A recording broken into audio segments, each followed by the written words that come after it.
नान्यः पन्था विद्यते अनायास। यजुर्वेद के 31वें अध्याय का 18वां मंत्र है ये। इसे आपने बड़ी श्रद्धा के साथ पाठ दिया है। हजम के आधार पर कहूं तो कहा जा रहा था यही उचित समय है दर्शन पाने का। लेकिन दर्शन तब होते हैं जब हमारा परिचय भी तो हो। और दर्शन और देखना दोनों में अंतर भी है। देखना सामान्य दृष्टिकोण से होता है, दर्शन उसके गुणों को जानना।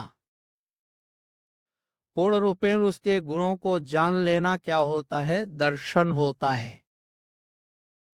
दर्शन प्राप्त करना है तो यूं हम कहेंगे कि उस परमपिता परमात्मा की असीम कृपा से ही हमें प्राप्त हो सकता है।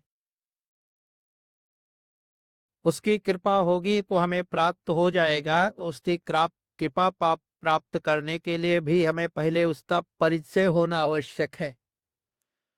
और कृपा प्राप्त करने के लिए मैं समझता हूं कि सभी लोग निवेदन किया करते हैं, प्रार्थना करते हैं, यह परमात्मा मेरा ऐसा हो, मेरा नैसा हो। लेकिन एक बात कह देना चाहूंगा कि जब यहाँ पर बात आई है तो परमपिता परमात्मा से संबंधित भूमिका के तौर पर एक बात कहना चाहूंगा कि सांसारिक के पिता होते हैं और एक परम पिता होता है। सांसारिक पिता माता केवल मेरे हैं और वह सबका माता पिता है। तो कहते हैं कि जब हम मांगते हैं तो जब अपने माता पिता से हम मांगते हैं, पिता से मांगते हैं, तो बड़े अधिकार के साथ मांगते हैं। अच्छा, किसी दूसरे से मांगना होता है तो दीन भाव से मांगना पड़ेगा, विनम्र होकर के मांगना पड़ेगा। लेकिन पिता से व्यक्ति बड़े अधिकार के साथ मांगता है। उस पर उदाहरण लेना चाहूंगा और निवेदन कर दूं। कोई गांव में कई पीढ़ी पहले लोगों ने घर बनाया था। वो घर रहते रहते काफी जब पुराना हो गया, कई पीढ़ी से लोग रहते आ रहे थे, तो कहीं कहीं से टूट करके गिरना शुरू कर दिया। तो घर के मुखिया ने, घर के पिता ने एक विचार किया कि क्यों ना एक दूसरी जगह खरीदी जाए और सुंदर सा एक मकान बनाया जाए, उसमें रहा जाए। इस विचार के साथ उसने जगह खोजना शुरू किया, जगह मिली, खरीदा, फिर उस बड़ा सुंदर मकान उस पर बना करके तैयार करवाया। पूरा परिवार उस पे जा करके रहना प्रारंभ कर देता है। कुछ काल के बाद पिता और पुत्र में थोड़ा सा विवाद हो गया। तो पिता थोड़ा सा उत्तेजित होकर के बात करे बैठा बेटे से कि तू मेरे घर से बाहर निकल जा, तू मेरे घर से बाहर निकल जा। तो पुत्र भी बोल पड़ा और वो भी कह बैठा कि मैं क्यों निकल जाऊं, आप खुद निकल जाऊं, कह दिया। तो पिता ने एक तर्क दिया और कहा, रे सुन, ये जगह मैंने खरीदी, मकान मैंने बनाया, मकान मेरा है, मैं तो रहूंगा, तू निकल जा। तो कहने लगा पुत्र की निकलूंगा तो मैं भी नहीं। तो कहते हैं अब तू तर्क दे, तू क्यों नहीं निकलेगा? तो पुत्र पिता की तरफ देखा, थोड़ा सा मुस्कुराया और फिर कहने लगा, इसलिए नहीं निकलूंगा क्योंकि ये मेरे बाप का घर है, इसलिए नहीं निकलूंगा क्योंकि ये मेरे बाप का घर है। तो जब पिता से व्यक्ति मानता है तो बड़े अधिकार के साथ मानता है। अन्य किसी से मानता है तो इतना अधिकार जता नहीं सकता। पिता भी मुस्कुरा दिया है कि तू ठीक कहता है। लेकिन ये पिता शायद उतनी बात ना कहता, लेकिन उस परम पिता से जब मांगने चले हैं तो उस पिता ने तो बात कहती, वो निवेदन कर देना चाहूंगा। उसने क्या कहा? प्रभु ने कहा कि हाँ, जो भी मान्यता है उसको मैं अवश्य में देता हूं, सबको देता हूं, लेकिन मैं एक व्यक्ति को कभी नहीं देता। तो कहते प्रभु वो कौन है? तो कहते जो नादान होता है उसको कभी नहीं देता, जो नादान होता है उसको मैं कभी नहीं देता। तो कहते हैं प्रभु ये नादान कौन होता है? तो कहते जो दान ना दे वो नादान। तो यही तो अच्छा, नादान वो है तो दान ना दे और फिर प्रभु उपदेश करते हुए कहते हैं, अरे सुनो, और सांसारिक दृष्टिकोण से अगर उदाहरणों को निवेदन करना चाहूंगा, कभी कभी आपने देखा होगा कि ईंट या पत्थर एक जगह से दूसरी जगह जब ले जाना होता है, तो मजदूर लाइन में खड़े हो जाते हैं। एक उठाता है, दूसरे को देता है, दूसरा तीसरे को देता है, तीसरा चौथे को, जगह पर चीज पहुंच जा रही है। अच्छा, उसमें से एक भी कोई व्यक्ति बीच का आगे देना बंद कर दे, तो बोलो पीछे से आना भी बंद हो जाएगा। तो प्रभु कहते हैं, जब हम आगे देते गई है तो मैं भी उन्हें देना बंद कर देता हूं। इसलिए निवेदन करना चाहूंगा, ऐसे कृपालु परम पिता परमात्मा को हम जानने का प्रयास करें। तो जो वेद का मंत्र आपने पाठ किया ना, ये जो वेद का 31वें अध्याय का 18वां जो वेद मंत्र आपने पाठ किया है, निवेदन करना चाहूंगा। इस वेद मंत्र में कहा गया है कि वेदाहमेतम पुरुषम महांतम आदित्यवर्णम तमसः परस्तात् तमेव वेदित्वा विमृत्युमेति नान्यः पंथा विद्यते अनायत। पहले मानस की चीज की बात कर देता हूं। कहते हैं, यदि मृत्यु से अर्थात दुखों से, बड़ा दुख है ना, तो कहते हैं यदि दुखों से हम बचना चाहते हैं तो क्या प्रभु उसके लिए कोई उपाय है? तो कहते हैं हाँ, उपाय है। वो क्या है? वो कहा, तमेव विदित्वा, उसको जान करके ही हम दुखों से पार हो सकते हैं। तो कहते हैं उसको, किसको? उस किसको हम जाने? तो कहते हैं प्रभु वो। तो कहते हैं वे भगवान बताइए ना, उसको वास्तव में कौन जानता है? तब वेद का मंत्र इसने कहा, वेदाह में तम पुरुषम महान। अब वेद का अर्थ है जानना। वेद का अर्थ क्या हो जाएगा? जानकारी प्राप्त करना, जानना। तो यूं कहिए, वेद ने कहा कि मैं जानता हूं। किसको? अहम, मैं, एतम, इस, मैं उसको जानता हूं, या इस सत्ता को मैं जानता हूं। वेद ने कहा वो सत्ता कौन सी है? कहते हैं पुरुषम महानतम। दो शब्द और ही कहे, उस महान पुरुष को मैं जानता हूं। अब यह बनेगा।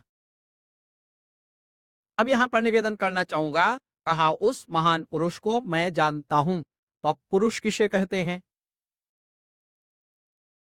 जी, जैसा साहब कह रहे हैं, पुरुष ईश्वर को कहते हैं, लेकिन पुरुष हम आपको भी तो कहते हैं। कई अर्थ बुझेंगे, लेकिन यहां पर हम निवेदन करना चाहेंगे, हमें भी तो पुरुष कहा गया और उसे भी पुरुष कहा गया है। उसे जब पुरुष कहा गया है तो कहते हैं पुरी शेते पुरुषयः। वहां पर वो अर्थ किया गया। कहते हैं जो सब लोकों में, सबके अंदर और बाहर जो विद्यमान है, इसलिए वह परम पिता परमात्मा पुरुष कहलाता है। ये अर्थ किया। फिर कहते हैं हम भी पुरुष हैं। तो कहते हैं पुरुषेते, इस शरीर में रहने के कारण हम पुरुष कहलाए। तो विशेषता क्या है? तो कहते हैं कि विशेषता यह है कि वो जो पुरुष है और जो हम लोग पुरुष हैं, उनमें अंतर भी तो होना चाहिए। इसलिए अगला शब्द लगा दिया है महानतम। इसलिए मैं कहा करता हूं कि हम जितने लोग भी जहां उपस्थित हैं, हम सब लोग क्या हैं? साधारण पुरुष। कौन से? साधारण पुरुष। ऋषि और महर्षि जो हुए हैं वो क्या हैं? तो कहते हैं वो असाधारण पुरुष हैं। ऋषि और महर्षि जो हैं वो असाधारण पुरुष हैं। हम साधारण, वो असाधारण। फिर कहते हैं वो परमपिता परमात्मा को जो यहाँ पुरुष कहा गया है, वो क्या है? तो कहते हैं वह महानतम पुरुषम, वो महान पुरुष है। दर्शनकार की भाषा में कहेंगे, हम यूं कहेंगे, पुरुष विशेष ईश्वरः। स्पष्ट हुई बात? वह महानतम पुरुष कौन है? तो कहते हैं वह विशेष गुरु जो है वह ईश्वर है। तो मनुष्य का उत्तरदायित्व क्या रखता है? तो कहते हैं यह पुरुष है, इसलिए पुरुषार्थ करे। उसकी प्राप्ति के लिए, पुरुष होने के लिए यह पुरुषार्थ करे। पुरुषार्थ का अर्थ दिया कि पुरुषार्थ का अर्थ क्या होगा? तो कहते हैं पुरुष। फिर कहते हैं अर्थ, पुरुष का अर्थ वहां पर दे दिया है जीवात्मा। जीव, और अर्थ का वहां पर विशेष अर्थ या हित। तो कहते जिससे जीवात्मा का या जिसमें जीवात्मा का हित है उन कार्यों को वो करने का प्रयास करे। तो कहते हैं यो में सामान्यतः नहीं। तो कहते हैं यह तो जीवात्मा है, इस तरह के कार्यों को करने का प्रयास करे। तो कहते हैं वह कौन से विशेष कार्य करे? तो कहते हैं जिसमें जीवात्मा का हित हो। तो कभी कभी हम क्या गलत भी चाहते हैं और उल्टा भी चाहते, सही, दोनों तरह से हम कुछ चीजें ऐसी चाहते हैं जो सही होती हैं, जो चाहते हैं वो चीजें कभी कभी गलत भी होती हैं। तो कहते हैं कि यदि व्यक्ति दोनों मिश्रित कर्मों को करता है तो वो पुरुष कहलाने का अधिकारी नहीं होगा, पुरुषार्थ भी होगा। तो क्या होगा? वो कहते हैं जिसपे जीवात्मा का हित है, कहते हैं अंतिम हित है। तो कहते हैं अंतिम क्या है? तो कहते हैं आध्यात्मिक। आध्यात्मिक क्या है? तो कहते हैं उस ईश्वर को जानना और अपने को भी जानना, यही तो वास्तव में हित है। इसी के लिए तो संसार ने हमारा जन्म हुआ है। लेकिन हम बहुत कुछ तो जानने का प्रयास करते हैं, हम पुरुषार्थ के अर्थ को, अर्थात जो हमारे लिए हित है उसको हम जानने का प्रयास नहीं करते। तो कहा जिस दिन हम अपने को जान जाएंगे और फिर अपने को जानने के बाद उस परमपिता परमात्मा को जान जाएंगे तो वह सच्चे अर्थों में पुरुषार्थ होगा और वही सच्चे अर्थों में पुरुष कहलाने का अधिकारी होगा। फिर कहते हैं जो ऐसा पुरुषार्थ नहीं करता वो पुरुष भी कहलाने का अधिकारी नहीं होता है। आपसे निवेदन करना चाहूंगा, इसलिए कहा कि हम उस पुरुषार्थ करके उस पुरुष को जानने का प्रयास करें, उसको हम जानें। तो उसको हमें जानना है। तो पूछा प्रभु एक बात बताना, वो जो महान पुरुष है, महानतम पुरुष हम जिसे कहा गया आगे इतने, तो कहते हैं उसे हमें जानना तो है लेकिन थोड़ी सी पहचान तो बता दो, वो दिखता कैसा है, वह दिखता कैसा है? तो कहते हैं आगे लिख दिया है आदित्य वर्णम, वह आदित्य वर्ण का है। अब यहां पर निवेदन करना कहूंगा, कुछ लोग कह देते हैं वो आदित्य यानी सूर्य जैसा है। यह विशेषण ईश्वर का नहीं होगा। यदि सूर्य जैसा ही है तो कहते हैं ना, वहां पर अर्थ है किया उपनिषदकार हैं और वो लिखते हैं अत्यंत प्रकाश स्वरूप। इसका अर्थ क्या दिया? आदित्य शब्द का अत्यंत प्रकाश स्वरूप। अत्यंत क्या होता है? तो कहते हैं जो अंत को भी लान हो जाए वह अत्यंत होगा। तो कहते हैं इतना प्रकाश स्वरूप है कि वह अंत को भी लान चुका होता है। संसार की जो हमें चीजें दिखती हैं, सूर्यता प्रकाश भी रेत अंत वाला होगा, उसकी एक सीमा होगी, लेकिन परमपिता परमात्मा को इतना प्रकाश स्वरूप है कि वह तो अत्यंत प्रकाश स्वरूप है, उसको हम जानने का प्रयास करें। अब एक बात क्लियर करना चाहूंगा और यूं कह दो कि जब सूर्य ना हो, चंद्रमा की ना हो, प्रकाश का कोई साधन उपस्थित ना हो, यानी जो कह सकते हैं घना अंधेरा हो, तो घने अंधेरे में व्यक्ति कह देता है हाथ पसारे भी मुझे कुछ दिखता नहीं है। यही सब प्रयोग कर रहे हैं, अंधेरे में कुछ दिखता नहीं है। अच्छा बताइए अंधेरे में किसको दिखता है? लोग तो खरीदते हैं लेकिन निवेदन करना चाहूंगा, कहते हैं मनुष्य जाति हम आप क्या कहते हैं कि अंधेरे में हमें कुछ दिखता नहीं है, सभी कह देते हैं सामान्यतया। एक विचारक ने बड़ी सुंदर बात कही और कहा ऐ संसार के लोगों, अंधेरा तो दिखता है। तो जी कह रहे हमें तो कुछ नहीं दिखता है, जो कहते हैं अंधेरा तो दिखता है।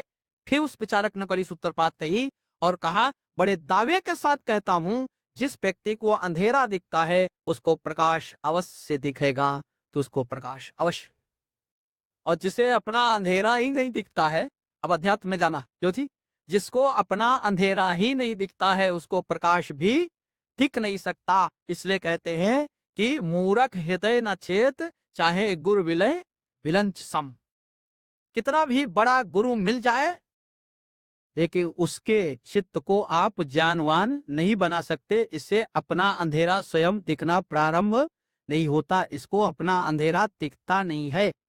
तो अंधेरे में हम देखने का प्रयास करें। और मैं निवेदन कर देना कहूँगा, उस दिन को हाँ सदानंद बलदान जो उसमें खोदी थी ना, मुझे बात कही थी, और निवेदन कर देना चाहता हूँ, स्वामी श्रद्धानंद जी को सोमवार शुभ का शुरू हो गया, शताब्दी वर्ष है स्वामी श्रद्धानंद जी का। निवेदन करना चाहूंगा, स्वामी श्रद्धानंद जी को यदि अपना अंधेरा ना दिखा होता तो आज उनकी जय जयकार हम नहीं कर रहे होते। तो कहा स्वामी श्रद्धानंद जी ने जैसे अपना अंधेरा देखा और फिर प्रकाश की तरफ गमन करने का प्रयास किया, पता चल गया ये अंधेरा है तो कहीं प्रकाश भी अवश्य होगा। इसलिए कहते हैं हमें अपने जीवन के अंदर इस तरह से पढ़ने का प्रयास करना चाहिए। और मैंने कहा मोर हृदय नत्यत ना, कबीर दास जी से पूछा एक व्यक्ति ने और कहा, कबीर दास जी आप गुरु हो या शिष्य हो? प्रश्न क्या किया, आप गुरु हो या शिष्य हो? तो कहते हैं मैं ज्ञानी लोगों का तो गुरु हूं लेकिन मूर्ख का शिष्य ही हूं। ज्ञानी लोगों का मैं गुरु हूं लेकिन मूर्ख जो व्यक्ति है उसका मैं शिष्य हूं। अच्छा वो किसी बात मानेगा नहीं, कितने भी तर्क दे लो यो जी। तो कहते उसके सामने तो हाथ जोड़ लो, जो तुम कहता वही ठीक है, शिष्य बन जाओ तब तो ठीक है। तो कहते हैं जब व्यक्ति को अपना प्रकाश उस व्यक्ति को नहीं दिख रहा है, वो आपकी बात मानने को तैयार नहीं, अपने तर्क दिए जा रहा है, आपकी बात आपका एक भी तर्क नहीं मानता, तो समझ जाओ उस व्यक्ति को अंधकार भी अभी दिखना प्रारंभ नहीं हुआ है। इसलिए हमें क्या करना है, हमें जीवन के अंदर प्रकाश देखने का प्रयास करना है और वो तभी होगा जब हमें अंधेरा पता चलेगा। अंधेरा क्या है, प्रज्ञात में फिर जाएंगे तो हम क्यों कहेंगे अंधेरा है अविद्या और विद्या का है प्रकाश। तो जिसे अच्छा जो क्लेश गिनाए गए ना, पंच क्लेशा कहा गया, अविद्या, अस्मिका, राग, द्वेष, अभिनिवेश, पंच क्लेशा लिखा गया। इसमें सबसे पहला अवगुण जो है वो क्या है, तो कहते हैं अविद्या। यदि विद्या आ जाएगी तो बाकी चीजें हमें उनका हम निवारण कर सकते हैं, उनमें हम प्रकाश ला सकते हैं। लेकिन यदि हमारे जीवन में विद्या ही नहीं आई तो हम कुछ भी नहीं कर सकते हैं। तो कहते हैं इसीलिए स्वामी दयानंद जी ने सत्याग्रह प्रकाश लिखा ना, तो उसमें अंधकार की भी बात लिखी और प्रकाश की भी लिखी। कहते स्वामी जी आप खंडन क्यों कर रहे हैं? कहते दोनों चीजें बताना आवश्यक है कि सही क्या है और गलत क्या है। इसलिए मैंने सही भी बताया है और गलत क्या है वो भी बताया है, ताकि व्यक्ति को पहचान हो सके कि गलत क्या है और सही क्या है, अंधेरा क्या है और प्रकाश क्या है। इसे वह व्यक्ति आसानी से जान सके। इसलिए हमने सत्याग्रह प्रकाश पे दोनों तले की बातें लिखी हैं। तब आपसे निवेदन करना चाहते हैं, इसलिए कहा हमें क्या करना है, तो कहते हैं हमें विद्या को भी जानना है और अविद्या को भी जानना है। उस तरफ नहीं जाऊंगा यीशु कृष्ण पे, वहां दूसरे नक से करना पड़ेगा। लेकिन निवेदन करना चाहूंगा, यहाँ पर कहा गया हम जाने विद्या और अविद्या को। तो कहते इसके लिए क्या करना पड़ेगा, तो कहते जिज्ञासु होना पड़ेगा। हम अपना अंधकार देखें, फिर जिज्ञासु होकर इसे ब्रह्मनिष्ठ विद्वान के पास बैठ करके और हम प्रकाश भी जानने का प्रयास करें। तो वो प्रकाश जब हमें प्राप्त होगा तो धीरे धीरे विद्या के माध्यम से हम परमपिता परमात्मा रूपी प्रकाश भी प्राप्त कर सकते हैं। तो इसलिए कहा कि हमें क्या करना चाहिए, तो कहते जिज्ञासु हो करके किसी के पास फिर जाना चाहिए। गुरुकुल में विद्यार्थी जाता है, वहां भी जिज्ञासु होकर के जा मांगता है, संविधाएं लेकर के जा रहा है। शिष्य चला अपने घर से और फिर गुरु के पास पहुंचा है, संविधाएं सूखी लिए हुए अपने हाथ में खड़ा है गुरु के पास और कहता है गुरुवर मैं आपके पास ज्ञान प्राप्त करने आया हूं, प्रकाश प्राप्त करना चाहता हूं, आप अपना प्रकाश दिखाते। कहा ये क्या लाए हो, तो कहा सूखी समिधाएं। मतलब क्या है, तो कहते मैं इस समय सूखी समिधा की तरह हूं।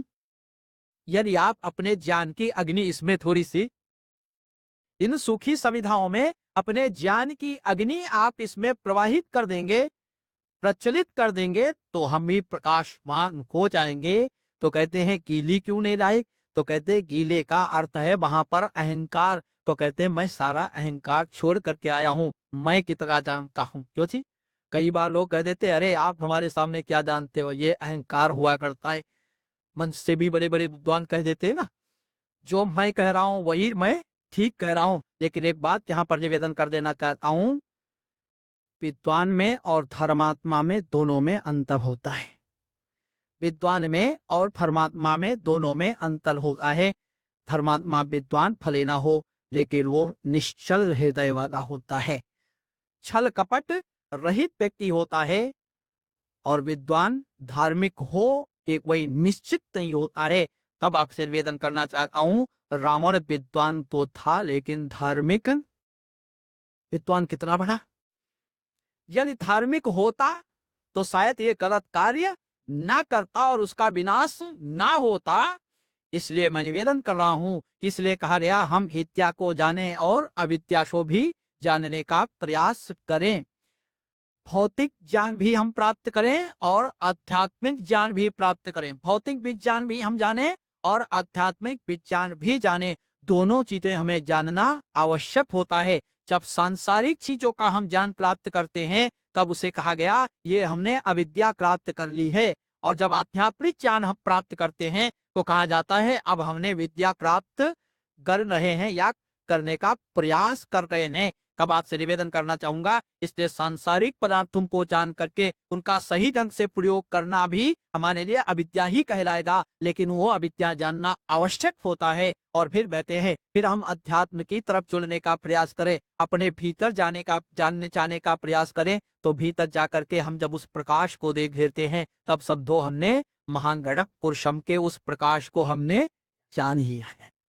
उस महानतम पुरुष के प्रकाश को हमें जानना है, और वह फिर हमारे हृदय लोक में वह परिलक्षित होता है, वह दिखाई पड़ता है। और इसके लोक भी कई बताती है। कहते हैं एक तो गंधर्व लोक होता है, एक पितृलोक होता है, एक ब्रह्मलोक होता है। कई लोक बताती है।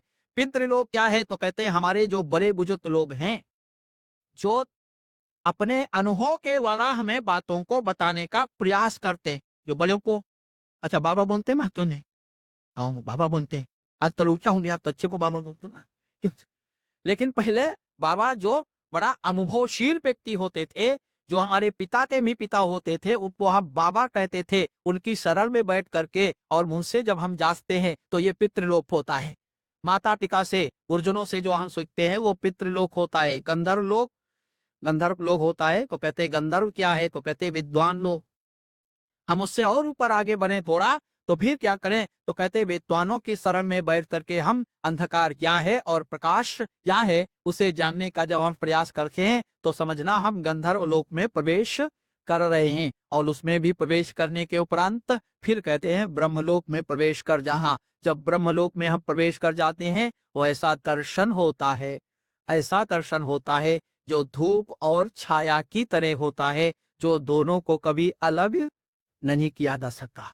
धूप और छाया को जैसे अलग नहीं किया जा सकता, वैसे जब परमात्मा के सानिध्य को प्राप्त कर लेते हैं, तो इस वेद मंत्र के अंतर्गत ये बात कही गई है, वेदाहनितम पुरुषम महानतम। इसलिए मैं निवेदन करना चाहूंगा, अगर सच्चा ज्ञान प्राप्त करना है तो वेद को जानने का हम प्रयास करें। इसलिए वेद ने कहा मैं उस महानतम पुरुष को जानता हूँ, मैं उस ईश्वर को जानता हूँ जो आदित्य वर्ण का है, अत्यंत प्रकाश स्वरूप परम का परमात्मा है।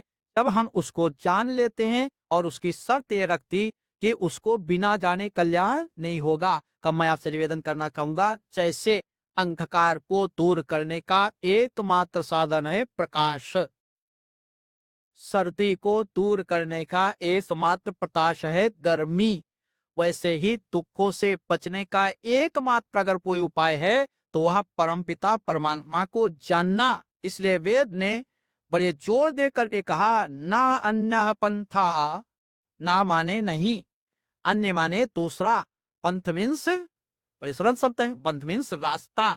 इसके अलावा और कोई रास्ता अपने पास नहीं है। इसलिए हम उस परमपिता परमात्मा को यदि हमें जानना है, तो हम वेद के माध्यम से जाने, तो जो परमात्मा के और हमारे बीच की दूरी है वो समाप्त हो जाएगी। इसलिए किसी ने बड़ा सुंदर लिखा, जंगल जंगल ढूंढ रहा है मृग अपनी कस्तूरी, जंगल जंगल ढूंढ रहा है मृग अपनी कस्तूरी।